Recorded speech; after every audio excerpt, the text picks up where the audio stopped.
menarik ya tentang dasar peran jurnalisme ini, ya kan?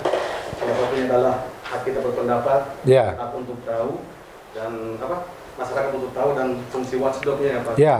Saya ingin tarik garis merah antara hak berpendapat ini Pak pada khususnya pada jurnalisme digital kali ini. Di satu sisi kita mempunyai akses yang begitu bebas terhadap perkembangan teknologi, informasi yang masuk di kita melalui berbagai platform teknologi. Tetapi di satu sisi ini juga mengancam kebebasan kita. Kita tidak biasa dengan mulai munculnya dengan adanya pasal-pasal karet terhadap penghinaan terhadap presiden. Setiap hari kita dengar orang dipenjara gara-gara pasal penghinaan. Bahkan kalau di lokalan kita itu beberapa wartawan kita itu bahkan sempat dipenjarakan karena sebuah pemberitaan. Nah, saya minta opininya dari Pak Aswan sendiri. Bagaimana sebenarnya? Apakah ada turbulensi, pertentangan antara kebebasan digital, perkembangan teknologi jurnalisme kita dengan kebebasan kita sebagai manusia yang berhak untuk bersuara? Ya, itu menarik. Saya ketika pertanyaan muncul, saya tiba-tiba flashback ingat masa saya waktu masih kuliah dulu. Soeharto masih berkuasa dong, masih ada Orde Baru dong, dan tetap ada media dong waktu itu. Pertanyaannya kenapa media waktu itu tetap hidup? Kenapa tidak dibredel semua? Saya pernah mendengarkan satu podcast. Di podcast itu podcastnya Leila Khudori, dia wartawan Tempo. Dia mewawancarai Seno Gumira Adjidharma. Seno Gumira Adjidharma, dia mantan Pimret majalah Jakarta. Kemudian dia sekarang menjadi rektor IKJ. Bagaimana? Ini menarik ini. Saya kutip pendapat si Seno Gumira. Seno Gumira itu bilangnya begini. Teman-teman media sekarang itu kurang seninya. Maksudnya apa? Ketika dikejar sama Leila.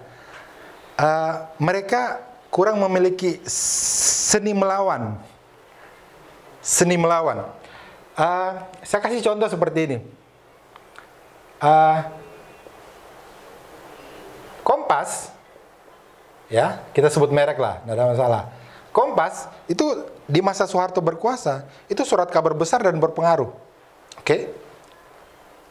Dia berani tidak serang Soeharto? Nggak berani. Dia sudah 2 kali dibredel. Pernah dibredel sama Soeharto. Tapi caranya melawan Soeharto bagaimana? Dia tulis berita. Besok Filipina akan melakukan pemilihan presiden. Orang cerdas pasti berpikir, wah Filipina sudah mau melakukan pemilihan presiden lagi dengan demokratis. Kita kapan ya? Ya, orang cerdas mikirnya begitu. Berita ini tidak bisa dianggap sebagai serangan atas pemerintah. Kenapa? Kan yang dia cerita Filipina. Kenapa Anda tersinggung? Gitu. Seninya di situ. Tapi orang sudah cerdas. Oh, ini cara mantul-mantulnya kayak gini nih. Nah, cara nyindirnya seperti itu.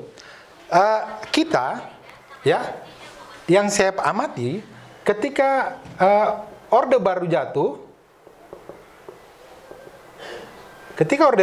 kita masuk ke era euforia, di mana apa-apa kita bisa dengan lantang menyuarakan, langsung tunjuk hidung. Oke, good, betul.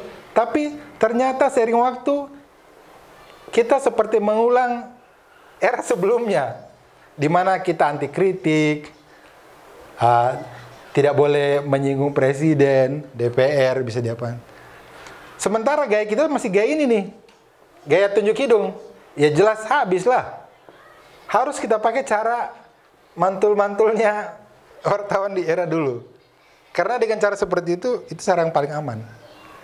Dan saya yakin publik kita sudah cerdas. Di kode seperti itu mereka sudah paham. Itu cara yang pertama. Cara yang kedua, Seno Gumira juga, ini salah satu bagian dari statementnya Seno Gumira. Dia bilang begini, ketika jurnalisme dibungkam, sastra yang bicara. Kalau kalian pernah dengar ada satu novel judulnya Jazz, Parfum, dan Insiden. Itu sebenarnya berisi laporan tentang pembantaian di Timor Leste yang tidak diberitakan oleh media karena dilarang. Masa itu masa Soeharto, masa Orde Baru, tapi disisipkan dalam sebuah novel. Jadi ketika Seno ditanya, apakah itu novel? Bukan. Di dalamnya ada laporan fakta. Tapi apakah itu laporan fakta? Bukan. Karena di dalamnya ada cerita. Ini bisa ditangkap? Nggak bisa ditangkap. Kan novel. Jadi caranya begitu. Caranya begitu. Sepertinya kita mesti meniru cara pendahulu-pendahulu kita untuk melawan orde sekarang yang sama alergi kritiknya dengan orde-orde yang kemarin mereka singkirkan. Seperti itu. Mudah-mudahan bisa menjawab. Sangat menarik pemaparan Pak Dokter tadi. Jurnalisme, kepentingan publik. Ada beberapa hal yang ingin pertanyakan karena belum memahami secara utuh. Ya. Pertama soal kepentingan publik. Ya. Yang mana-mana saja yang harus di-follow up. Kepentingan publik itu. Ya. Apakah semua kepentingan publik harus direspon oleh media? Ya. Yang pertama. Yang kedua, rupanya media daring sedang berpacu dengan media sosial. Ya. Sosial. Ya. Bagaimana kira-kira agar media online seperti kami ini tetap berdiri teguh di tengah-tengah serbuan media sosial Ya. yang katanya lebih mengedepankan kecepatan. Kecepatan, betul. Ketimbang kelengkapan. Ya. Di tengah-tengah pembaca yang juga heterogen. Ya, betul. Peduli amat dengan kelengkapan. Ya. Yang penting cepat. Ya. Itu barangkali dua hal. Ya. Ya, terima kasih. Saya mulai dari yang pertama. Memang betul, Pak. Kepentingan publik itu banyak. Jadi yang mana yang mesti didahulukan? Tergantung sistem apa yang sekarang kita anut. Teman-teman media itu pasti punya polisi, punya kebijakannya sendiri-sendiri. Apakah teman-teman media saat ini itu menganut konsep tanggung jawab sosial, atau teman-teman saat ini, apapun medianya ya, itu memegang konsep liberal? Kalau kita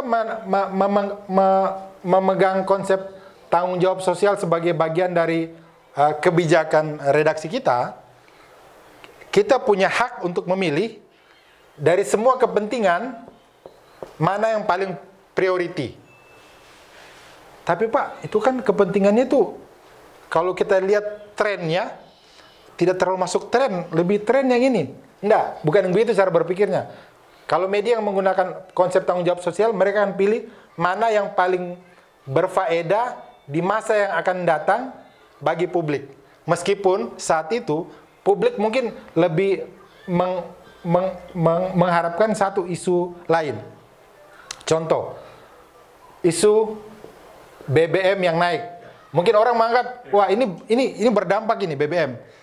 Tidak salah juga, tapi kalau seandainya disandingkan dengan isu yang tidak terlalu hits, misalnya di sini tentang pengendalian inflasi, ini lebih penting. Loh Pak, di mana pentingnya? Inflasi ini berdampak pada semuanya. Kalau inflasi bisa ditekan, BBM naik sekalipun atau apa ataupun tidak ada masalah. Nah, gitu.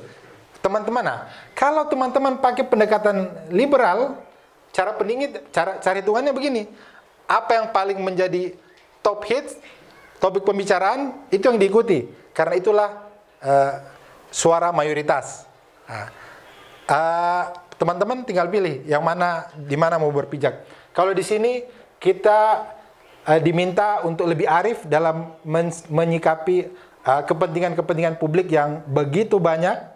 Di sini kita melepas bagaimana dinamika kepentingan publik itu. Lihat ranking mana yang paling tinggi, berarti itu karena banyak menyuarakan. Berarti isu liberal yang dimainkan sekarang. Hemat saya seperti itu.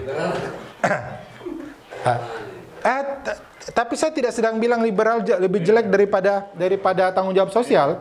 Karena begini, liberal sekalipun, kalau seandainya publik kita sudah well educated, terdidik dengan baik, kita sudah bisa pastikan seleranya itu selera baik. Ya.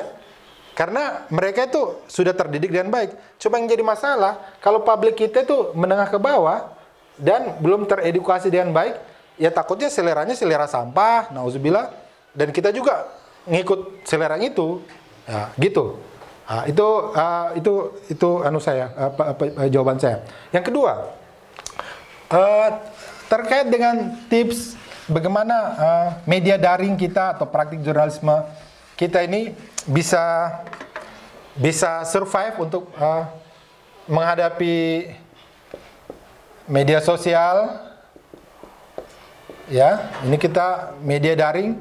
Media daring ini kita diikat sama kode etik, kita diikat sama perundang-undangan apa media sosial. Oh, udah, lepas saja. Kalau kita akan masuk pada era di mana pembaca atau publik, kita akan ketemu sama era di mana publik kita adalah publik yang teredukasi. Cepat atau lambat kita hanya soal waktu. Kenapa? Karena isu seperti ini dulu, kalau seandainya kita lihat sejarah pers, ada dulu juga ini jadi pertentangan juga dulu. Ada namanya koran kuning, Yellow Papers. Di Amerika, ini koran kuning ini dulu pernah dijadikan penyebab kenapa sampai orang jarang beli koran. Kenapa? Karena koran kuning disebut koran kuning karena memang stensilannya warna kuning dan lebih murah. Itu berisi gosip, isu-isu terpanas, semua yang wow begitu di situ tuh koran kuning. Yang maaf selera rendah ada di situ. Tapi ini tidak berumur panjang. Seiring waktu orang pikir, apa ini, sampah ini. Orang akhirnya lari ke sini. Jadi hemat saya, media sosial yang suka mengedepankan kecepatan, tunggu saja waktunya orang akan kembali ke sini. Yang jadi masalah, kita siap tidak tampil dengan konsistensi, dengan kelengkapan, dengan apa. Takutnya kita ngikut juga ke sini, mengejar kecepatan itu. Yang kedua, tips yang saya sarankan yang kedua, selain konsistensi pada apa yang menjadi kelengkapan berita atau apa, kita gunakan ini sebagai jangkar kita, jangkar promosi kita. Kita bikin berita, posting di YouTube, atau kita bikin berita, taruh di website. Jangan lupa, jadikan media sosial ini sebagai alat publikasi kita. Jadi dia kayak tentakel begitu, kayak jari-jari kita, jari-jari kita. Karena mereka tidak memiliki ini, mereka hanya memiliki ini. Kita bisa memiliki ini selain ini. Jadi sebenarnya dari segi teknologi kita harusnya lebih kuat. Kenapa? Karena kita punya media dengan server, dengan apa, sementara mereka tidak. Mereka hanya mengandalkan ini. Itu, gunakan itu. Gitu. Jadi cara berperangnya seperti itu, Mudah-mudahan bisa membantu. Oke, teman-teman yang lain ada lagi? Jadi kalau teman-teman ketika membuat konten untuk media daring, ya, konten untuk media daring, selalu berpikir konten kita ini bisa mengcounter ini tidak? Kalau lebih kurang sama, pikir ulang deh kalau mau bikin yang ini. Karena orang pasti akan tertarik ke sini. Entah itu kecepatannya, entah itu kelengkapannya, kalau lebih kurang sama, pikir ulang. Hemat saya, masih mending sedikit terlambat, tapi lengkap, daripada kita bergegas. Karena, mohon maaf, di grup WhatsApp, itu berita lebih cepat daripada apa yang diketik sama wartawan. Kita sedang melawan media sosial yang gemar memberikan hal-hal baru, mengalihkan perhatian kita pada hal-hal baru.